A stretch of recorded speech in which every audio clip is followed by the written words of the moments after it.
Alhamdulillah Dzul 'azamati wal jalala alimul ghaibi wasyahada. Asyhadu an la ilaha illallah al-malikul mustahil bil ibadah. Wa asyhadu anna sayyidana wa maulana Muhammadan 'abduhu wa rasuluh al-mab'uts bi risalatil 'azimah wa syari'atil musarrafah. Arsalahu lil 'alamin rahmah wa ba'athahu mutammiman lil akhlaqil karimah. Allahumma salli ala sayyidina Muhammadin al-Fatih lima ughliqa wal khatim lima sabaqa nasiril haqqi bil haqqi wal hadi ila siratikal mustaqim wa ala alihi haqqa qadrihi wa miqdarihil azim, amma ba'd. Terima kasih moderator yang telah memberi kesempatan narasumber. Kebetulan beliau Ketua Juleha Jurusan Sumber Halal Kabupaten Bandung Barat, yang saya hormati para peserta yang juga saya hormati, serta semoga semuanya mendapat rahmat Allah Subhanahu wa taala. Pertama dan yang paling utama tentunya rasa syukur senantiasa kita sampaikan kepada Allah yang Maha Ghafur, yang telah melimpahkan begitu banyak karunia rahmat dan nikmat sepanjang umur. Semoga kita termasuk hamba-hamba yang pandai bersyukur. Salawat, salam semoga senantiasa dicurah limpahkan kepada wanita alam, qudwah kita, qudwah semua manusia seharusnya. Beliau seorang yang pandai dan pemberani, seorang yang tidak pernah mengingkari janji, seorang yang tidak pernah menyakiti, seorang pemimpin sejati yang tidak perlu direformasi. Baginda Nabi Muhammad sallallahu alaihi wasallam juga semoga salawat salam tercurah kepada keluarganya, sahabatnya dan para pengikutnya dari zaman ke zaman, termasuk kita semua. Semoga kelak di yaumul qiyamah mendapat syafaat utama daripadanya. Bapak Ibu hadirin yang berbahagia, ini di hadapan saya ini adalah para pengurus MUI, Bang Ersa. Bahkan tadi saya nampak bersalaman dengan banyak guru. Jadi kalau saya harus memberikan materi, rasanya tidak pada tempatnya, Pak. Karena di sini sudah pada ahli-ahli. Iya, di sini guru-guru semua yang sudah tidak perlu diajari lagi masalah potong-memotong itu. Nah, asal jangan potong anggaran saja. Karena kalau potong anggaran itu nanti min aina iktasabahu wa fima anfaqahu. Oleh karena itu saya hari ini tidak akan memberikan materi. Izinkan saya hanya memberikan bahan emutangan ya. Karena pasti kalau para pengurus MUI, para ketua MUI itu jamin-jamin negara beremutan. Gitu. Jadi saya hanya memberikan bahan emutangan bagi semuanya. Baik. Apa sih makna, karena waktunya terbatas ya? Masih lama. Apa sih sesungguhnya makna dan landasan hukum dalam berkurban itu di dalam Islam? Pertama, tentunya ibadah kurban itu merupakan salah satu syiar Islam.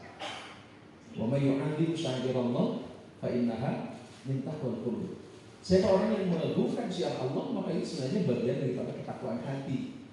Dan apabila orang kemudian sudah menjadi orang yang bertakwa, itu sudah janji Allah ya. Wa may yattaqillaha yaj'al lahu. Siapa orang yang bertakwa kepada Allah, pasti Allah jadikan jalan keluar baginya untuk setiap urusannya. Di ayat lain juga Allah menyampaikan, "Wa may yattaqillaha yaj'al lahu min amrihi yusra." Allahu a'lam bishawab. Siapa orang yang bertakwa kepada Allah akan jadikan segala urusannya itu diberikan kemudahan. Rasanya tidak ada orang yang tidak ingin diberikan jalan keluar dan diberikan kemudahan oleh Allah Subhanahu wa taala. Maka kemudian memperhatikan salah satu kegiatan yang akan mendorong kita menjadi orang yang bertakwa itu adalah sebuah keniscayaan bagi kita semuanya.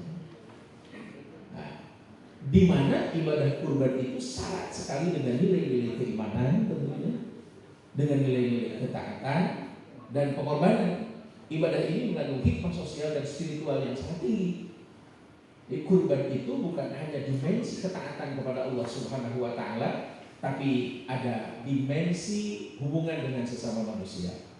Bukankah Allah menyampaikan di dalam Al-Quran, A'udzubillahi minasyaitonir rajim, "Dzuribat 'alaihimud dhillah, aynama thuqifu illa bihabli minallah wa habli minan nas. Akan ditimpa dengan kehinaan. Bahkan di ayat lain wal maskan dengan kemiskinan. Aina tuqifu dimanapun seseorang berada, illa bihabli minallah, kecuali baik hubungannya dengan Allah dan juga menjaga hubungan dengan sesama manusia. Dan kurban esensinya itu menjaga hubungan baik dengan Allah dan juga hubungan baik dengan sesama manusia. Nah, kemudian dari mana dasar hukumnya? Nah, penetapan hukum pada ibadah kurban itu tentunya didasarkan pada pendekatan utama, yaitu apa? Dalil historis. Syari'u man qablana. Ya, min syari'atil qadimah kurban itu. Karena sudah dilaksanakan jauh sebelum juga dilaksanakan oleh baginda Nabi besar Muhammad sallallahu alaihi wasallam. Dan syari'u man qablana ini kemudian dikonfirmasi oleh Al-Quran dan hadis serta dalil nakli atau nas dari Al-Quran dan hadis itu sendiri.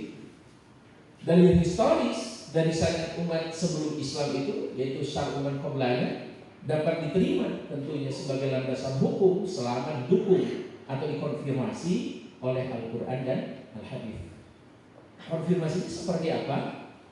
Nah, salah satu dalil historis itu yang kuat terkait dengan ibadah kurban itu kisah Nabi Ibrahim alaihi salam dengan putranya Ismail alaihi salam. Sebagaimana termaktub di dalam Al-Quran surah As-Saffat ayat 102 sampai dengan 107. Ini para kiai sudah pada hafal pasti. Tapi karena saya dimintakan untuk menjadi narasumber, izin para masyayikh untuk saya sampaikan. Ini mah hanya untuk bagi saya mah ngadarese. Kalau bapak-bapak sudah pada tahu semuanya.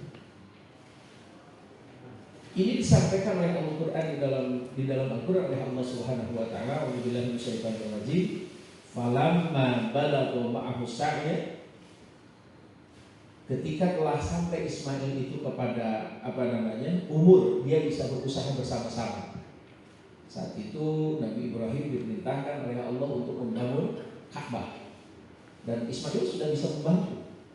Tetapi membantu juga, kebayang kan, anak itu sekitar ya baru akhir balik sudah bisa mulai membantu orang tuanya, itu bekerja, membantu orang tua. Hari ini anak-anak kita yang baru besar itu bisa main, kebanyakannya ada yang membantu orang tua, gitu, main HP sekarang itu.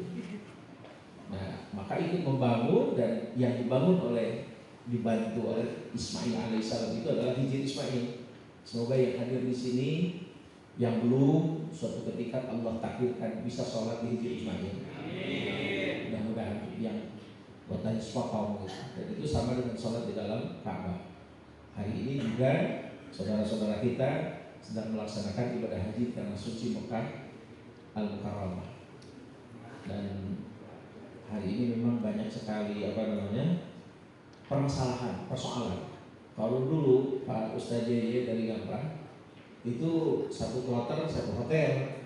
Kalau hari ini mau tidak mau perintah Saudi memperlakukan satu kloter itu harus dibagi 8 syarikat. Jadi ayo petugas video jamaah di hotel mana gitu. Berat hari ini. Ya. KBIH mana itu? Riyadul Huda itu dibagi 6 hotel. Satu KBIH dibagi 6 hotel. Jadi tantangannya luar biasa hari ini. Oleh karena itu kita doakan semoga saudara-saudara kita yang sedang melaksanakan ibadah haji oleh Allah diberikan kesehatan, diberikan kemudahan, terutama diberikan kesabaran. Mereka semua sehat walafiat. Ala hadhihi wa ala kulli niyatin salihah. Tawassalna ila hadratin Nabi Mustafa Muhammad sallallahu alaihi wasallam. Al-Fatihah.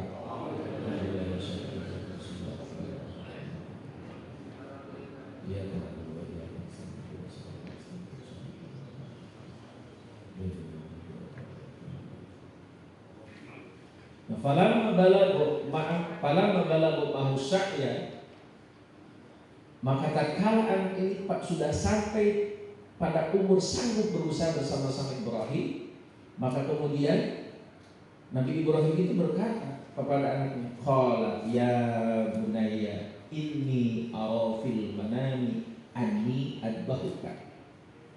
Kata Nabi Ibrahim alaihissalam, Ya bunayya, panggilan yang sangat indah dari seorang ayah kepada anak. Sesungguhnya aku melihat dalam mimpiku anni, bahwa sesungguhnya aku adbahuka, menyembelih. Maka kemudian kata Nabi Ibrahim, ya, mada taro, fangdur mada taro. Perhatikan bagaimana pendapatmu tentang apa yang aku lihat dalam mimpiku ini. Kalau anak sekarang mungkin ya, begitu di wartosan kurang mana yang mana yang bapak rek dikunci, jika kita bukan bakal nggak rapat, ayo bapak cair, nggak ditanya, ayo bapak cair atau nggak rapat. Coba bagaimana ya kata-kata Ismail kecil yang baru berangkat remaja itu.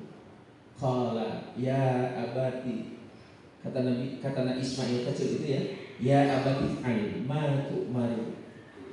Ya abati, wahai ayahanda. Bahasa juga ini. Wahai ayahanda, if'al, kerjakanlah ma tu'maru, apa yang Allah perintahkan. Kebayangkan Bapak sekalian, Ismail kecil ini tidak selamanya bersama Nabi Ibrahim alaihissalam. Nabi Ibrahim di Palestina, Ismail itu di mana? Di Makkah Al-Mukarramah. Jauh. Saat itu perjalanan itu bisa 40 hari naik onta. Jadi jauhnya jarak tidak melepaskan proses pendidikan dari seorang ayah terhadap anak. Sehingga jawabannya itu begitu indah, begitu disampaikan ayat Allah. Karena Ismail sadar bahwa ayahnya seorang rasul, mimpinya itu benar dari Allah Subhanahu wa taala. Maka beliau berkata, qala ya abati alma tu'maru. Wahai ayahanda, laksanakanlah apa yang Allah perintahkan. Satajiduni insyaallah minas sabirin. Tentu akan mendapatiku termasuk orang-orang yang sabar. Jadi subhanallah, Bapak Ibu sekalian, maka kemudian Bapak-bapak sekalian, pertama membangun Ka'bah, kemudian sabar. Makanya kemudian sekarang itu disampaikan apa itu? Wasta'inu bis-sabri was-shalah. Minta pertolongan Allah itu dengan dua hal, sabar, sholat. Dan ini dimulai dari Ibrahim alaihissalam dan Ismail alaihissalam. Nah, selanjutnya Nabi Ibrahim melaksanakan perintah Allah. Dan pada saat Nabi Ibrahim menyembelih anaknya, Nabi Ibrahim tidak tahu bahwa anaknya itu akan diselamatkan oleh Allah. Tidak tahu. Ismail pun tidak tahu. Yang mereka tahu hanyalah bahwa melaksanakan perintah Allah itu tidak akan melahirkan kesedihan, tidak akan melahirkan penderitaan, tidak akan melahirkan kegoncangan, tapi melaksanakan perintah Allah itu akan melahirkan kebaikan-kebaikan. Itu sungguh posisi keimanan yang sangat luar biasa. Hari ini orang kalau melaksanakan perintah Allah itu pikir-pikir dulu, keimanannya nggak nerima, keimanannya menolak dulu, tidak sami'na wa ata'na. Hari ini tuh banyak orang yang begitu. Atau kalau sholat berjamaah juga, gimana kurban apalagi kayak itu berita kenaon begitu dan seterusnya. Nah, lanjut saja.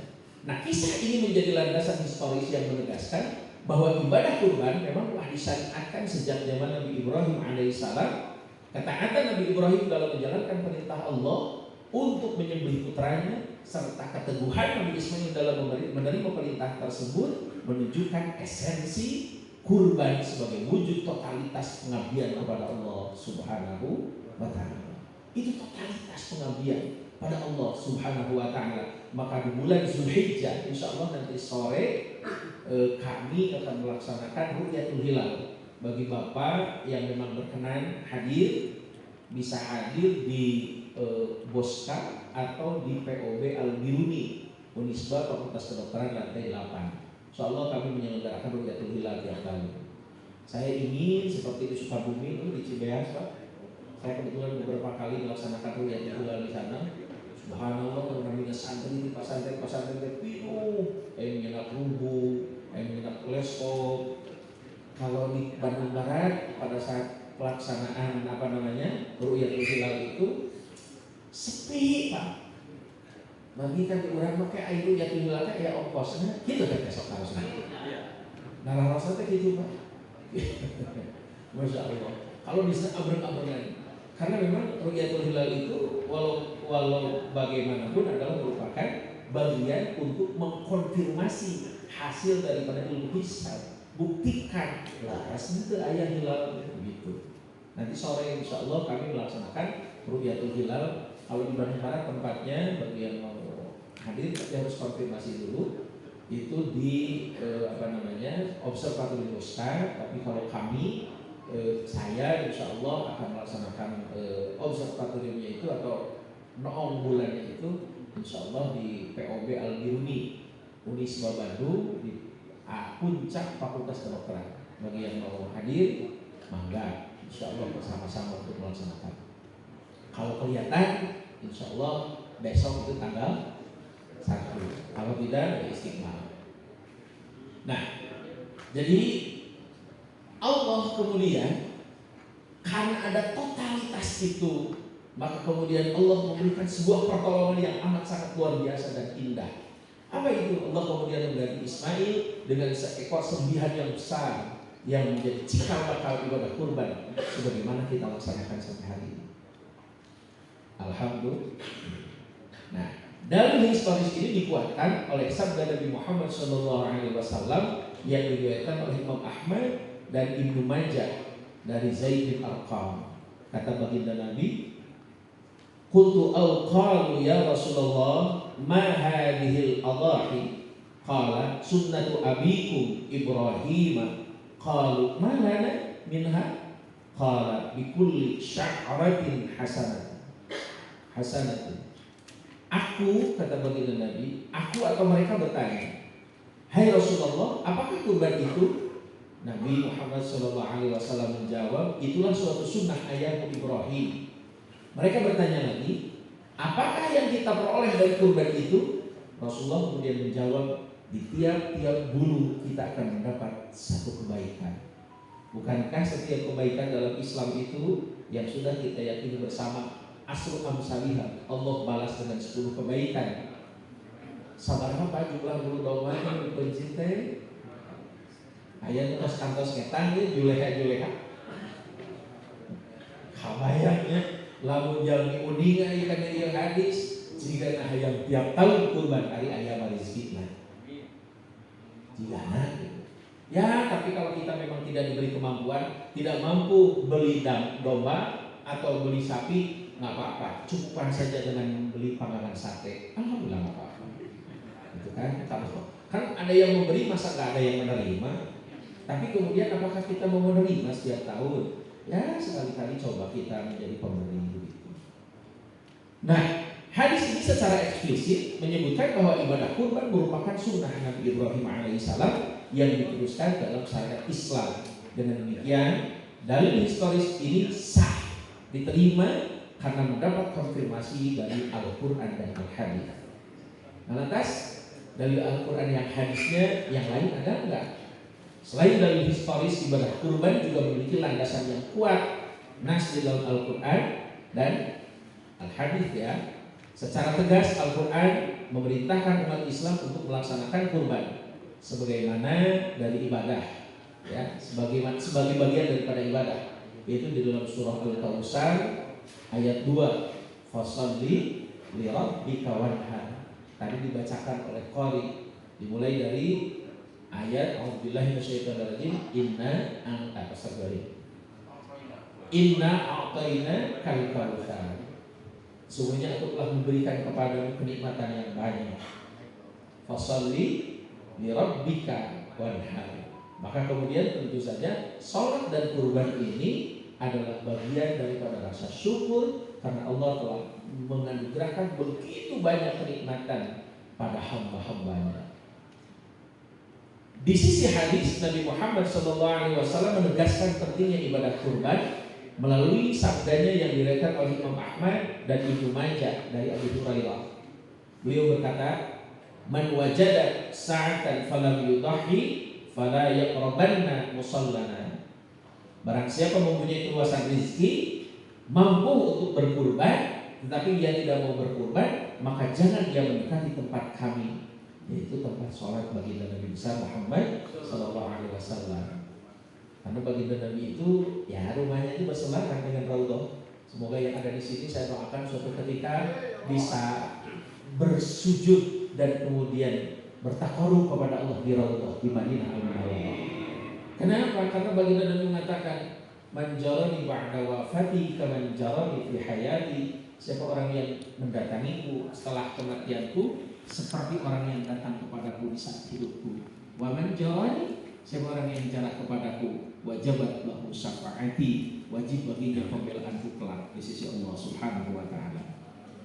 Nah, dalil nas Al-Qur'an yang lainnya, hadis ini menunjukkan betapa pentingnya ibadah kurban bagi mereka yang mampu. Rata-rata yang ada di sini saya perhatikan orang-orang mampu. Ya, para ustaz itu orang mampu insyaallah. Doakeun ustaz kasih baleuleum. Amin. Bahkan dengan ada peringatan keras bagi yang enggan melaksanakannya.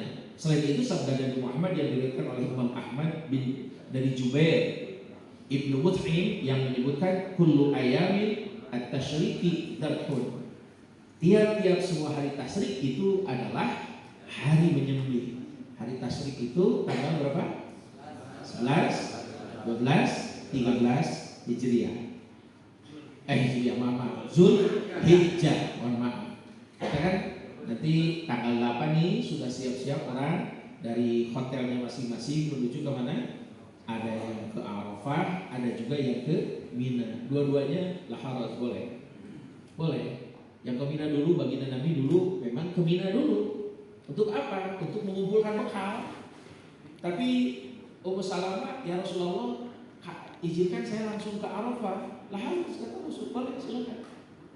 Nah, pemerintah Indonesia hari ini mengambil kebijakannya jamaah haji itu langsung saja ke Arafah. Kenapa? Beberapa alasan. Pertama, ke Mina itu alasannya untuk mengumpulkan bekal. Hari ini bekal sudah dipersiapkan oleh panitia, itu satu. Yang kedua, macetnya kronik luar biasa. Dikhawatirkan nanti jamaah itu saat pelaksanaan Armuna itu puncaknya ibadah haji kelelahan. Maka sudahlah kita ambil yang lebih ringan, yang lebih mudah.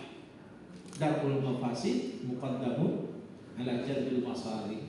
Dalam kaidah usul itu kan menghindarkan kemafsadatan harus didahulukan daripada melaksanakan kemaslahatan. Kemaslahatan itu maslahat, boleh silakan. Dan nggak apa-apa. Rasul juga memang begitu, mengumpulkan bekal. Nah dari kita ke Mina mau apa? Ya diam saja, nggak mengumpulkan bekal. Gitu. Makanya pemerintah Indonesia sudah saja langsung ke Arafah. Dari Arafah tanggal 8 itu istirahat mereka. Tanggal 9 melaksanakan wukuf. Al-Hajju Arafatun itu dari mulai zuhur sampai terbenam matahari maghrib. Dari sana didorong ke Muzdalifah. Mabit sekarang itu pakai ini apa? Burung itu tidak turun dari bus. Lansia itu tidak turun dari bus. Jadi di mabitnya itu bina bus.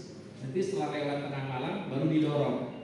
Ini gimana? Ya itu tadi al-hukmu yadurru ma'a illatihi, hukum itu berputar mengikuti alatnya. Nah dari sana baru ke Mina. Maksud di Mina itu beberes baru ke tempat jumroh Aqabah. Selesai jumroh Aqabah, nah itu kita sudah mulai masuk saat-saat nanti udhiyah, itu berkurban. Kita juga sama, dan ibadah yang agung setelah pelaksanaan ibadah haji di bulan Zulhijjah itu adalah berkurban. Nah hadis ini memperjelas waktu pelaksanaan kurban yaitu pada hari tasyrik 11, 12, 13 Zulhijjah yang menjadi bagian dari rangkaian ibadah haji. Nah kriteria hewan dalam berkurban berdasar jenis dan umurnya. Satu, ketika telah sempurna umur 5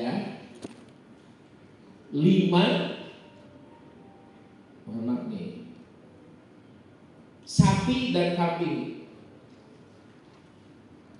5 tahun atau 6 tahun ini untuk unta, untuk apa? Unta. Kemudian sapi dan kambing kacang atau mas itu ketika telah memasuki tahun kedua dan memasuki tahun ketiga. Untuk domba atau gan itu ketika telah memasuki tahun pertama dan memasuki tahun kedua atau gigi depannya sudah tanggal, gigi susunan, tos coplok, entos gigi sejati. Nah, ada 4 macam hewan yang tidak sah dijadikan hewan kurban menurut hadis sahih diriwayatkan oleh At-Tirmidzi, hadis ke 1417 dan Abu Daud itu hadis ke 2420. Pertama, yang matanya jelas-jelas pucat, itu kenging, pecah kajian gagal ke kenging. Luka dua, yang fisiknya jelas-jelas dalam keadaan sakit. Makanya nanti dari dinas perikanan dan peternakan itu akan menurunkan petugas untuk ngecek di mana di tempat-tempat penjualan hewan kurban. Dan yang selanjutnya juga yang kakinya jelas-jelas pincang. Dan yang terakhir yang badannya kurus lagi tidak berlemak, bekam tinggal tulang yang kulit, itu tidak boleh. Akan tetapi ada beberapa cacat hewan yang tidak menghalangi sahnya ibadah kurban. Misalnya hewan yang dikebiri boleh. Dan yang kedua hewan yang pecah tanduknya boleh. Adapun cacat hewan yang putus telinga atau ekornya tetap tidak sah untuk dijadikan hewan kurban. Ini pendapat Dr. Mustafa. Ya. Selanjutnya syarat penyembelihan. Nah, syarat penyembelihan hewan kurban dalam Islam, penyembelihan hewan dalam Islam itu memiliki beberapa syarat yang harus dipenuhi. Kalau tidak dipenuhi, berarti sembelihannya itu tidak halal. Yang pertama apa? Hewannya hewan ternak. Yang kedua, umur hewan yang akan dikurbankan sudah sesuai dengan ketentuan. Yang ketiga, hewannya sehat atau tidak dalam keadaan sakit. Dan yang keempat, penyembelih harus berakal dan beragama Islam. Makanya kalau nanti ada hewan yang disembelih di luar negeri itu oleh orang yang tidak beragama, nggak boleh, Pak, harus hati-hati. Kemudian yang selanjutnya, alat yang digunakan harus termasuk alat yang diperbolehkan untuk menyembelih hewan kurban, tajam dan tidak menyiksa hewan. Ini beliau nanti akan menjelaskan alat-alatnya. Insyaallah nanti semua peserta akan kebagian dibayar masing-masing. Gitu ya. Gitu ya. Luar biasa ini. Saya lihat pisau-pisaunya begitu menarik. Harganya ada yang 2 juta, Pak Ustaz Habib. Ustaz Taufik, insya Allah mudah-mudahan kayak Ustaz Habib di Bakalan. Di Bakalan. Kayak atas nama Bang rekening. Jangan lupa mengucap lafaz basmalah, bismillah. Wajib diucapkan saat menyembelih. Bismillah. Minimal ya. Kemudian pemotong harus tepat pada urat nadi yang ada di tenggorokan. Ini mohon maaf, perlu ya, itu perlu, yang motong itu perlu persiapan. Karena kadang-kadang ya Ustaz pakai sarung itu menyebar kan, pakai sarung begitu, benar-benar tuh di asah, senang capit, begitu mah buru gebubrak, sarung merosot seperti itu. Ada kan itu di WA gitu. Itu kan nampak tidak persiapan itu. Jadi sing pantes gitu. Ayo di sarung pakai peci kayak itu mereka masjid ya. Ayo ya kena muktadol hal, muktadol makom gitu. Sesuai dengan apa yang mau dipakai itu apa. Sing dagang apa? Sapa kubut gitu ya. Benar-benar seger gitu, Pak. Kata-katanya saya alhamdulillah nih dengar-dengar hari ini ada kawan dari Lembang kalau bedog juga katanya. Mau dikasih sama Abah. Saya suruh iya Pak, itu yang di belakang. Ada titipan dari Ustaz Lukman katanya. Tadi saya di jalan ke Abah, nuhun naon. Pokoknya mah aya hadiah ke Abah cenah bedog ke kurban. Alhamdulillah. Mudah-mudahan nu siga ieu kan, digana siga ieu. Alhamdulillah. Jadi Ustaz Habib, saya pun sudah ada yang kasih hadiah. Kemudian hewan harus disembelih pada saat masih hidup, tidak disiksa sebelumnya. Mohon maaf ya, kita lihat ini Sekarang ada di peternakan tertentu ayam itu dikunci, tongkatnya beletak gitu, ditakol, sehingga parain, kira lila olehnya. Bahkan saya lihat tadi kalau di tempat itu tuh bukan di Arab itu di tempat ya hewan itu karena di kalian dulu sampai gorowokan saya. Jadi mencinta dari tatib di orang sana lebih ihsan. Jadi kesejahteraan hewan itu diperhatikan di orang apa? Jadi tempat dibuka ujung-ujung. Bahkan saya perhatikan tidak menghadap Ka'bah tuh, tidak menghadap kiblat. Kalau di sana kemana? Burung geresker. Kalau jika masjid ayam burung ke Italia. Makanya saya sampai nanya sama mereka. Nah, jika syarat ini tidak terpenuhi, maka daging hewan tersebut bisa menjadi tidak halal, dan ini tentu bertentangan dengan ajaran Islam. Nah, tata cara penyembelihan hewan kurban nanti dijelaskan lebih lanjut oleh Ketua Juleha. Pertama, tata cara penyembelihan hewan kurban yang baik dimulai dengan niat yang benar, memilih alat sembelihan yang tajam, serta memperlakukan hewan dengan baik sembelih. Jadi ada kesrawan ya, kesejahteraan hewan. Jadi hewan itu kena kesejahteraan. Kemudian yang ketiga hewan dibalikan dengan tenang. Sudah tenang gitu kan. Nanti cara membalikan yang tenang ini beliau. Kalau saya bukan memberikan hewan, memberikan yang di rumah tenang. Alhamdulillah. Diajarkan oleh Pak Kiai Haji Fairuddin sama saya. Ini Kiai Haji ada di depan nih. Beliau salah satu ketua MUI. Masih cara menenangkan yang di rumah. Itu dikasih doanya saya. Ya Qahar ngajinya. La ilaha illallah wahidul qahhar. Itu dibaca tiap pada sholat 11 kali. Kalau upami kuburan tos pada ditenangkan bojo kan karena cair ya Qahhar la ilaha illallah wahidul qahhar. Allahumma qawli dzakari fa innahu sholatu. Pak. Setelah saya itu mengamalkan itu, pun bojo ayeuna pami tos beres, tos tenang gitu, sok nyarios nuhun gitu kan.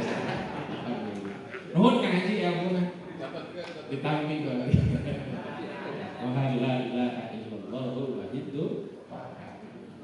Nah, kemudian menimbulkannya itu ke arah kiblat. Ke arah kiblat. Lalu disembelih dengan satu kali tarikan yang cepat dan tepat. Jadi lamun cek bahasa Sunda mah ngandek sacekna nigas saplasna. Ulah ya salah, angkat deui, becit deui supaya gitu kan. Tidak boleh begitu.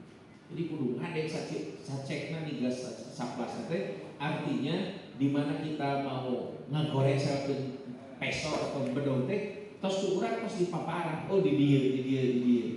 Tidak boleh. Orang asal kerecet di mana itu nggak boleh. Nah, kemudian penyembelih wajib membaca Bismillahirrahmanirrahim. Bismillahirrahmanirrahim sebelum memotong, dan kemudian menyebut nama orang yang mengorbankan hewan tersebut. Gitu. Dan kemudian pastikan urat halkum dan mar'i terputus agar hewan mati secara sempurna. Peralatan umum yang sering digunakan dalam proses ini adalah pisau sembelih, golok daging, alat pemotong berbahan baja tajam. Gitu. Hindari menggunakan alat tumpul dan tidak layak karena bisa menyakiti hewan dan tidak perlu. Nah, kemudian apa sih hikmah berkurban? Pertama tentunya menghidupkan sunnah Nabi Ibrahim alaihi salam yang juga dihidupkan oleh baginda Nabi besar Muhammad sallallahu alaihi wasallam. Kedua, belajar arti sabar dari Nabi Ibrahim alaihi salam dalam menjalankan perintah Allah. Latihannya sabar. Ketiga, mendakwahkan rasa cinta sesama muslim. Gitu. Orang tuh kalau sering dikasih itu kan, ya mereka berterima kasih, artinya menjaga hubungan. Dan kemudian tentu saja ini adalah bentuk syukur kepada Allah Subhanahu wa taala.